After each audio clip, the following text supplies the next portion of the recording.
Bueno, vamos a darle la bienvenida al expresidente de Bolivia, Jorge Quiroga Ramírez. Actualmente, bueno, un dirigente político importante de la sociedad boliviana. Es un ingeniero graduado en la Universidad A&M de Texas, ingeniero industrial con una experiencia política, fue vicepresidente electo y sustituyó al presidente después de su muerte y estuvo al frente del Estado en el periodo 2001-2002. Le trae por aquí una invitación del Centro de Análisis para Políticas Públicas que preside el diputado Víctor Bisonó.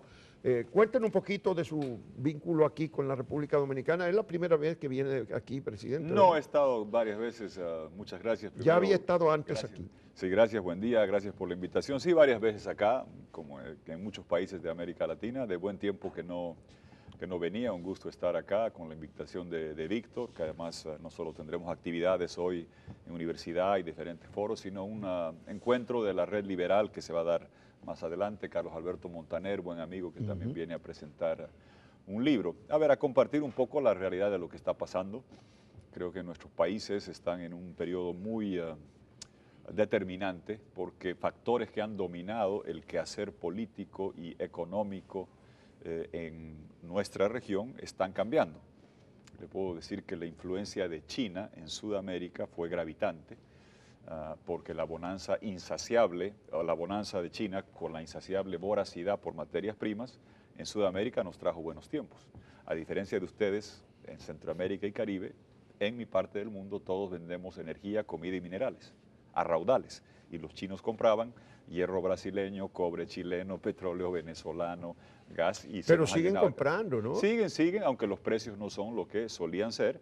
No es que ha terminado, simplemente esa gran escalada de precios y volúmenes ha mermado, se ha atenuado. ¿Han bajado los precios de los minerales, del hierro y particularmente el cobre y hierro, que eran dos de los... Sí. ¿Ha bajado? Han bajado el precio de los minerales, han bajado el precio también de los productos agrícolas, de la soya, del azúcar, del trigo.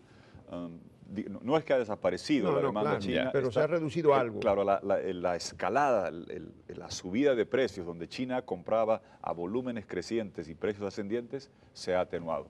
El dominio político del proyecto chavista, que al influjo de ese petróleo alto tenía mucho dinero, y era el factor más influyente, no hay duda de que ha colapsado, eso ha tenido consecuencias, y también no cabe duda que, como ustedes ven acá, el tema de la corrupción transnacional nos está llegando a todos. Para mí el personaje de la década es un juez brasileño, el señor Sergio Moro, que hizo este triángulo implacable, que algún día será estudiado en facultades de Derecho, de diseminación informativa, detención preventiva, y delación premiada. Entonces, delación, detención, diseminación. Detenía a alguien, tú cantabas quién más estaba. Siempre se decía que la corrupción no deja recibo, pero sí deja gente que sabe. Entonces, detenía a la persona, delataba, libre expresión, diseminaba, y así han caído en Brasil empresarios, políticos poderosos, y ahora está en muchos países. Y ramificaciones en todo el hemisferio. En Bolivia no hubo eso. Bolivia no está entre los países que se denunció que recibían las coimas o los sobornos de Odebrecht. Mira, Juan, hay algo en mi país, Odebrecht, teníamos un funcionario que murió, Bakovich, decente, que expulsó a Odebrecht de Bolivia, entonces salvó a Odebrecht. ¿Y en qué año le expulsaron a Odebrecht? Por 2004, 2005, un hombre que yo dejé en un cargo por 6 años y yo ya no estaba. ¿Y en qué gobierno fue que lo expulsaron? Era el gobierno que me sucedió, estaba Carlos Mesa. Carlos Mesa, el gobierno de Mesa. Claro. Pero sí llegaron, porque no hay que pensar que la corrupción... ¿Y por qué expulsaron a Odebrecht de Bolivia? Porque buscaba ajustar los precios, el sistema entraba a la empresa, con el precio 100 y después en el camino decía, ¿sabe qué? Que la roca es muy dura, que son 150 y se repartían. Y cuando se evitó eso en Bolivia, se fueron, pero lamento decir que llegaron otras empresas. OAS llegó a empezar a hacer carreteras al doble o al triple del precio que debería ser. Entonces, problemas existen, no estamos exentos de ello. Lo de Lavallato eran varias empresas brasileñas. Odebrecht, la principal, la emblemática. Y si esa sale, no hay que pensar que no... todo estaba bien, llegaban otras y también hay esos problemas. Pero yo diría, el colapso del chavismo, el enfriamiento del crecimiento chino y la corrupción transnacional son elementos que de una medida a otra nos han llegado a todos. Recientemente se conoció el fallo del Tribunal Internacional de la Haya sobre el diferendo Chile-Bolivia por la salida al mar. ¿Cómo evalúa esa decisión y si es punto final o todavía hay posibilidad? A ver, fue un golpe jurídico duro para mi país. Estuvimos allá. La gente que no sabe, mi país nació con costa en el Pacífico. A los niños, si leen libros de Julio Verne, verán una de las obras seminales de Julio Verne, El capitán de 15 años, el muchacho que encalla en la costa del Pacífico en Sudamérica y estaba en Bolivia. Nos fue arrebatada esa costa por una invasión chilena. Estamos enclaustrados. Lo cual en el siglo XIX podía haber sido anecdótico, histórico, pero en el siglo XXI, con las grandes economías de Asia desarrollándose, estar en el Pacífico es determinante. A lo largo de un siglo hemos tenido negociaciones con Chile, nunca se han concretado, y la exigencia que teníamos era que Chile esté obligado jurídicamente a negociar. La Corte ha dicho que no existe obligación jurídica, aunque existe el problema pendiente del enclaustramiento, y llama a las partes a resolverlo. A buscarlo diplomáticamente. A buscarlo diplomáticamente. Entonces, históricamente, diplomáticamente, el fallo está bien, pero jurídicamente fue adverso, lo cual afecta a mi país y esperemos que podamos seguir avanzando. Si yo de esta hermosa República Dominicana me quisiera llevar dos cosas, es un poco de las playas y uno de los puertos, y el apellido de Juan, pues apellidar Bolívar en mi país, Bolivia, hija predilecta de Bolívar, sería en mi caso es nombre. ¿Sí? En mi caso ¿nombre? es nombre. ¿Sí? Me pusieron el nombre del Libertador. ¿Sí? ¿Quién era algún abuelo, No, ninguno, mis padres, ninguno se llamaba Bolívar. A mí me pusieron Juan Bolívar como dos nombres. Yo soy Díaz y Santana. Pero bueno, pero me lo puedo llevar. Jorge, Prestado. De todas maneras, el presidente actual de Chile abrió un poquito las puertas y dijo que Chile estaba en disposición de conversar, de seguir por la vía diplomáticas, conversando.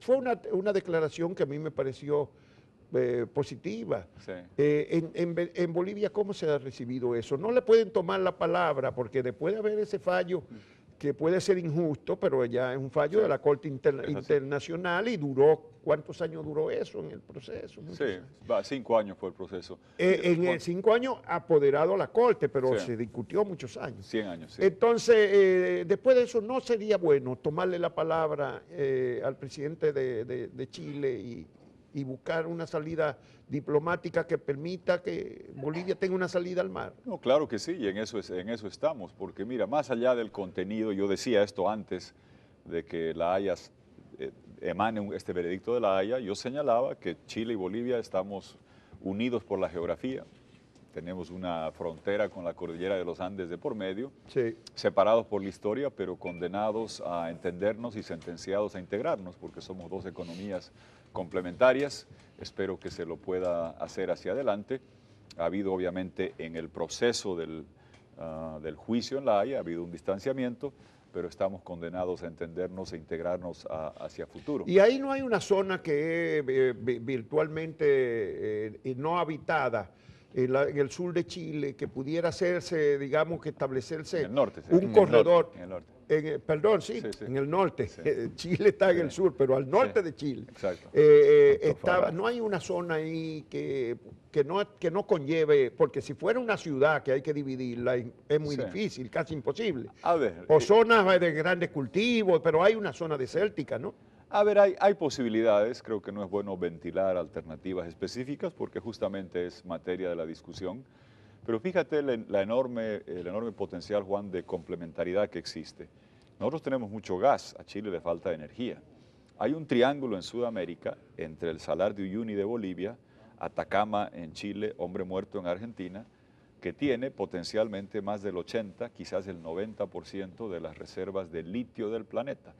Y aquí ya tengo yo batería de litio en mi reloj, en mi celular, en el micrófono.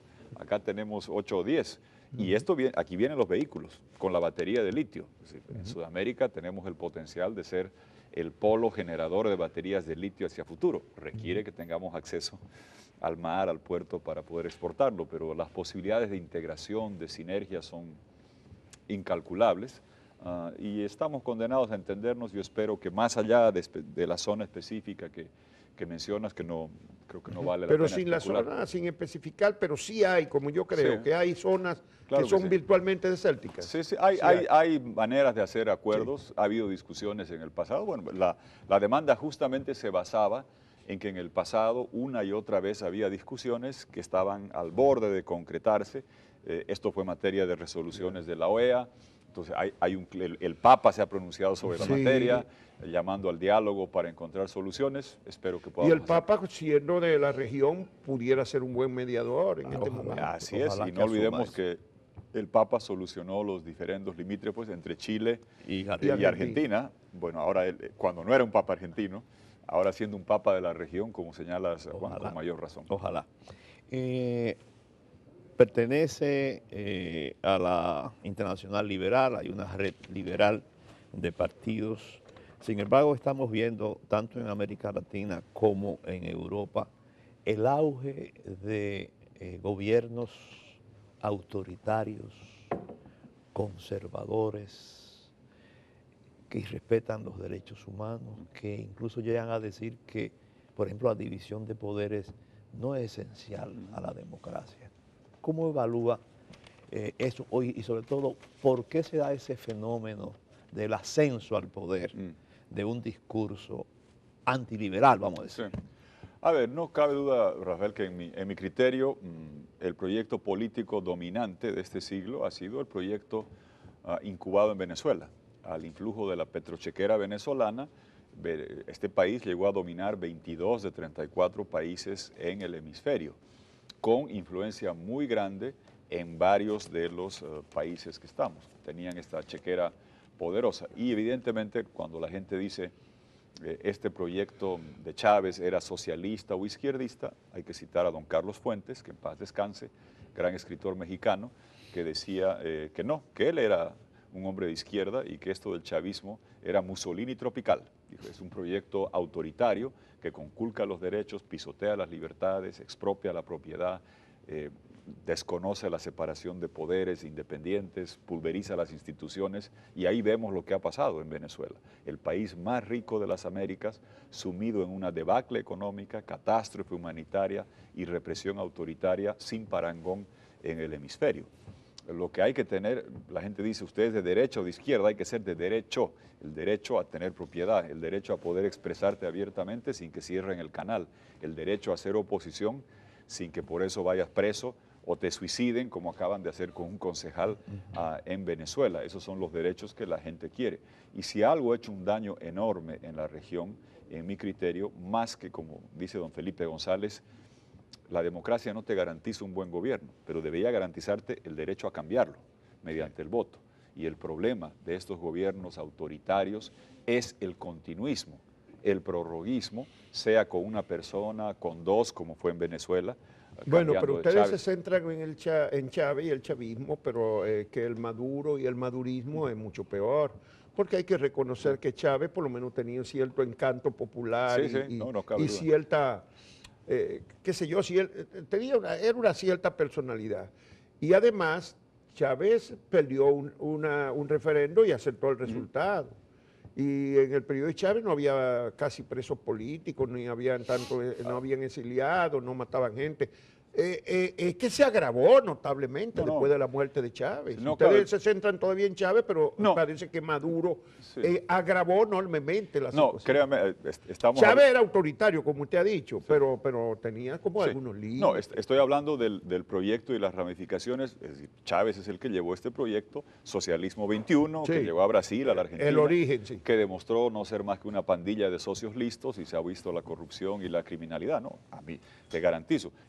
Yo iba a Venezuela cuando estaba Chávez. El que me ha declarado persona no grata y me ha deportado de Venezuela es Maduro. Sí, Conozco claro. perfectamente. Así se agravó la situación. Claro que sí, porque yo mismo en Venezuela no hay muchos canales de hablar, pero en Venezuela he dicho, el señor Chávez tenía habilidades. Explicaba, sacaba aplauso, tocaba corazones, brotaban lágrimas, echaba cuentos, salían risas. Y como fuera, pero conseguía buena votación, exacto, pero Maduro no la consiguió. Maduro ganó por el 1%. El contraste que te digo, cuando Maduro explica, a diferencia de Chávez, saca risas. Y cuando vas al mercado sales llorando porque no hay comida, no hay medicina, Claro, hay un claro. desastre total. Claro, el colapso de los 5 años con Maduro es inédito en la historia de la humanidad. La economía de Venezuela hoy es menos de la mitad del tamaño que cuando Maduro tomó posesión. La hiperinflación ha destrozado y sobrepasado cualquier récord de Hungría, de Bolivia o de cualquiera que se pueda ver. Ya 1.300.000% es inconcebible lo que se tiene. A un país rico ha vuelto a la malaria, la difteria, el sarampión. Han hecho un desastre Bueno, total. nosotros aquí le damos mucho seguimiento y concordamos Sí. en que la situación es de un agravamiento total. Vamos a volver a Bolivia.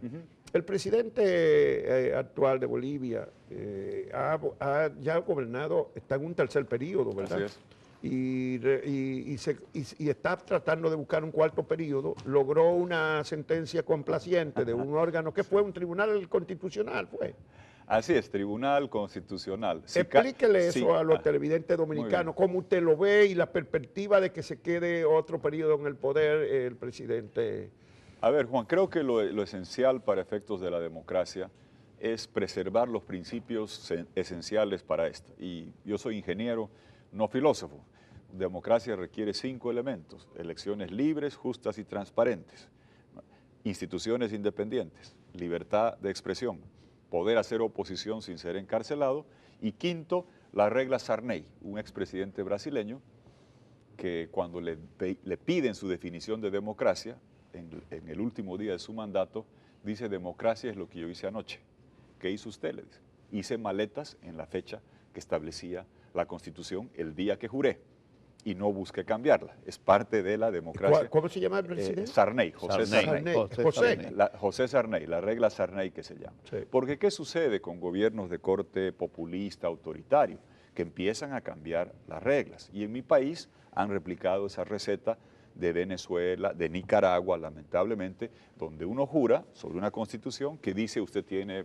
Bueno, por aquí también tenemos buenas experiencias en esa materia. Algo de eso. Y esa es parte esencial de la democracia, porque Sí. el continuismo es nocivo. Sí. La democracia requiere alternabilidad. Y en mi país es grotesco, porque la Constitución daba el límite de mandatos. Sí. El actual presidente no podía volver a reelegirse.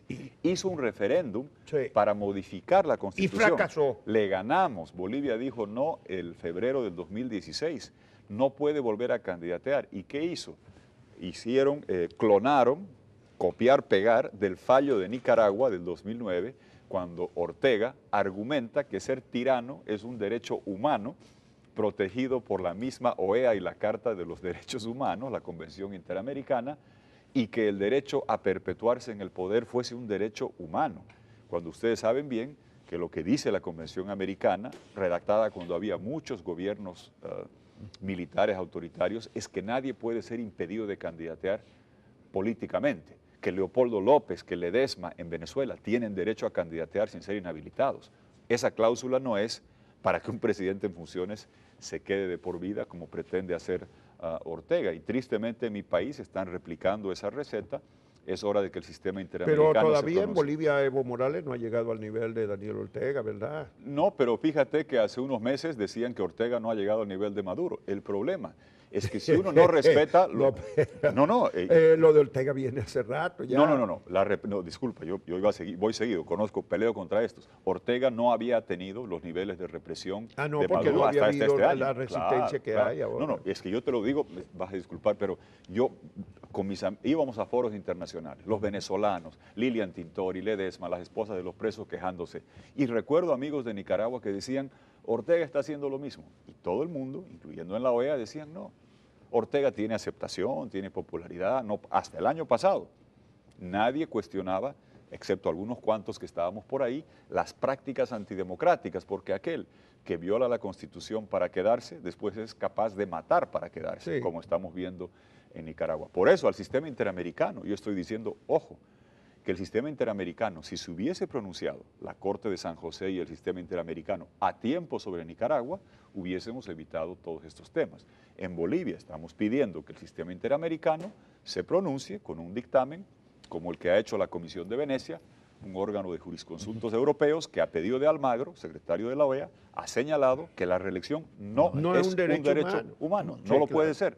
Entonces, el sistema interamericano se debe pronunciar. Específicamente se refirió a la práctica latinoamericana de modificar la Constitución para adaptarla al que esté en el poder. Exacto, porque eso es, en lugar de que la Constitución sean las reglas de convivencia democrática, se vuelven el saco hecho a medida para el que está en el gobierno, que conforme va pasando el tiempo va ensanchando el saco para permanecer en el Pero cargo. bueno, usted ahora mismo no estaba presidiendo un partido. ¿Cuál es? Usted salió del partido donde estuvo mucho tiempo y donde fue vicepresidente. ¿Cuál es la situación suya? Yo he trabajado siempre con el Partido Demócrata Cristiano, que era parte siempre de las coaliciones de las que he hecho parte. Ahora en mi país las elecciones son el próximo montar año. un movimiento autónomo para la... A ver, no. Con todo respeto, creo que lo que voy a hacer es trabajar para que en mi país no se instaure un régimen corrompido por el narcotráfico, contaminado por la corrupción y con un servilismo abyecto a Venezuela, porque lo que es triste es lo que tú señalabas, Juan, que hace unos años apoyar a Chávez eran muchos países, pero hoy el apoyo a Maduro, tú sabes bien que se ha reducido a Nicaragua, Cuba, Bolivia, triste y vergonzosamente, y defienden lo indefendible. Y claramente hay un proyecto en curso en el hemisferio de instaurar 4 Cubas, dictaduras puras y duras, la de la isla, la de Venezuela, la de Nicaragua, y vienen a aplicar la receta autoritaria en mi país, que no ha llegado a los niveles de represión sanguinaria de Nicaragua ni de debacle económica de Venezuela. Pero uno debe defender los principios de la democracia cuando se los está violando, y no solamente cuando llega la hiperinflación o la matanza, porque ahí es muy tarde. El sistema interamericano, tú sabes, que va a Nicaragua y emite informes, pero a estas alturas de la vida, los informes del sistema interamericano no tienen el peso que hubieran tenido al principio. El sistema está hecho por los estados y se rige por ello, y la diplomacia todavía es demasiado lenta, contemplativa, y para tomar decisiones contra un estado siempre resulta muy difícil. Así es. Lamentablemente la represión de los gobiernos autoritarios galopa más raudamente que la velocidad diplomática de tomar acciones para salvar la Carta Interamericana. En Europa estamos viendo cómo posiciones muy conservadoras están llegando al poder. Pero estamos viendo que en Brasil posiblemente Bolsonaro es un seguidor de lo que está sucediendo en otros países de Europa. Se presenta como un demiurgo, sin embargo, consigue en una primera vuelta el 46%. ¿Qué está pasando? A ver, sorprendente la votación de Brasil. Yo te diría que lo que ha pasado en Brasil es la combinación de las 3 Cs que se ha visto que Brasil sufre: corrupción, criminalidad y contracción. Esas 3 variables han llevado a la gente a buscar a alguien totalmente diferente a lo que han tenido. Y lo que han tenido son gobiernos de partidos dominantes con alternabilidad de personas, ¿no? PSDB, PMDB, PT, para la gente serán siglas, pero en esencia el partido de Lula, el partido de Cardoso y el partido del actual presidente Temer. Y es verdad que respetaban que, por ejemplo, Lula tenía 2 mandatos, no hizo lo de Ortega o lo de Morales, no, dejó a Dilma Rousseff, Cardoso cumplió 2 mandatos, también dejó, pero cuando sale la corrupción galopante transnacional de Odebrecht, la gente ve eso escandalizada de cómo se había saqueado el Estado para beneficio de un grupo de partidos que estaban en el poder. Al mismo tiempo que unos ladrones se llevaban el dinero, veían que no había seguridad en las calles y una criminalidad galopante con narcotráfico y demás, y la bonanza china terminó. El Brasil, que crecía 7, 9%, ya no es así. Hoy hay un enfriamiento muy profundo, y esa frustración de que ya la economía no está bien, estoy sufriendo, y hay mucho delincuente, delincuente en las calles, criminal, y mucho delincuente ladrón con la corrupción, con lavallato, llevó a esta votación significativa que se ha visto del señor Bolsonaro, pero en esencia es una respuesta a la frustración de un sistema político donde podían alternar las personas, pero era un poder omnímodo, lleno de corrupción, permisivo con la criminalidad callejera y con la economía ya en dificultades. Te digo, hay preocupación, porque para mi país la relación más importante es Brasil. La mitad de la frontera de nuestra Bolivia, hija de Bolívar, es con Brasil. La mitad de las exportaciones son gas a Brasil. Tenemos que, yo no tengo el lujo de poder empezar a decir no me gusta fulano o sutano en Brasil, porque Claro, como claro. Bolivia tenemos que convivir Y con usted ese puede ser gigante al lado. presidente porque usted va a ser candidato en la próxima elección. Mire, lo que yo voy a Es hacer el año que viene. es a fines del año que viene, yo voy a hacer lo que sea necesario para que mi país no caiga en manos de un proyecto a la socialista 21, al influjo Pero hay de un Venezuela. partido ahora en capacidad de desafiar y de competir con el poder. Mire, hay un desgaste enorme del gobierno, la Sí. gente quiere alternativas, no va a ser fácil porque lamentablemente vivimos con receta autoritaria sin llegar a los extremos Sí, claro. aberrantes de Venezuela, pero sí hay un cierto control de medios, hay persecución política. Eso es más o menos como Tenemos- aquí, que hay un control de los medios, de muchos medios. Pero no sé una- si ustedes tienen exiliados. así, exiliados, no, pero políticos. Bolivia no tiene Sí, exiliados. sí, claro que sí. Exiliados, Claro, políticos. un senador amigo mío que lo sacamos a Brasil, yo personalmente ayudé. Sí. Senador en funciones que le hicieron 22 juicios para meterlo preso. Sí, yo recuerdo. Tuvimos que sacarlo a Brasil. Cayó el canciller de Brasil con una fuga fantástica que se llama, que se hizo para extraerlo de la embajada de Brasil. Donde Bueno, estuvo un el año. Estado en campaña, aquí es el Estado en campaña, siempre en las Sí. campañas electorales, y el propio presidente actual ya dijo una vez que lo había vencido el Estado, cuando él, dentro de su propio partido. Ah. O sea, cuando el presidente de turno le ganó la convención interna para reelegirse, él dijo, me venció el Estado, por el hecho de que el Claro. Estado irrumpe en las campañas, en Bolivia también. Sí, sí. Pero ante eso, ustedes, que la oposición se une para buscar enfrentar esa maquinaria de poder, o cada uno por su lado va a hacer algo. No, a ver, yo conozco perfectamente la receta, debo ser, dejando de lado no busco ser presumido ni nada, pero estoy muy activo, creo que soy el único invitado que vas a tener acá que ha sido deportado de Cuba este año y declarado persona no grata por Maduro. Yo sé Sí. lo que está en juego, es una lucha ¿Y lo hemisférica. deportaron de Cuba este año? Sí, sí. ¿Y qué buscaba en Cuba usted entonces? Estaba yendo a un acto de Rosa María Payá, cuyo padre es el icónico Osvaldo Payá. Estaban haciendo un acto de premiación al que nos había invitado Rosa María en cualquier otro país del mundo. Como llego acá, Sí. llego, expresidente, fuimos con Andrés Pastrana, pues nos detuvieron en el cuartito, nos pusieron a un lado, ustedes no son bienvenidos y nos sacaron en el próximo vuelo. Está bien, se sabía que son los riesgos, pero entiendo lo que es este proyecto que llegó a ser muy influyente y poderoso, con gobiernos absolutamente satelitales y serviles y otros más amigos de lo que fue este proyecto Socialismo 21. Ahora tiene 4 anclas, que es Cuba, Venezuela, Nicaragua y Bolivia, como lo estamos viendo, y quizás algunos pequeños países del Caribe, y está en juego Se una nos acaba lucha el tiempo, existencial. Y yo voy a hacer lo que doctor sea necesario Quiroga. para que mi país no sea Exacto. un satélite de ese proyecto. ¿Pero hay algún proyecto de Claro que unificar sí. la oposición? Claro que sí, estamos Sí. trabajando en ello. No es fácil, como tú sabes, No, en pero política fácil nunca es. hay apetitos. Es decir, tú sabes que lo más fácil es hagamos unidad, perfecto, bájense, Bueno, pues, bájense todos. Ey, Y póngame, y yo- póngame a mí. Usted tiene una conferencia pública aquí. Sí, sí. ¿Cuándo? Hoy día tenemos una conferencia a Hoy. las 5 de la tarde, abierta. Todos estaremos ahí en la Pontificia Universidad. Bienvenidos los que puedan aquí venir. en la Católica. Sí, Pontificia Universidad en Católica. la sede central. Sí, a las 5 A de la las tarde. 5 de la tarde A las tiene 5 su de la tarde. conferencia ahí. Ahí estaremos. Es un Bueno. invitado del Centro de Estudios de Análisis para Políticas Públicas, Sí. que dirige Ito Bisonó. Gracias al Muchísimas diputado gracias. Ito Bisonó por la invitación, a ustedes por estar acá y un gusto. Ha sido un compartir placer Ha sido un compartir placer. con Santo don Domingo, Jorge gracias. Quiroga, expresidente de Bolivia. El apodo de mi padre. A mí me lo puso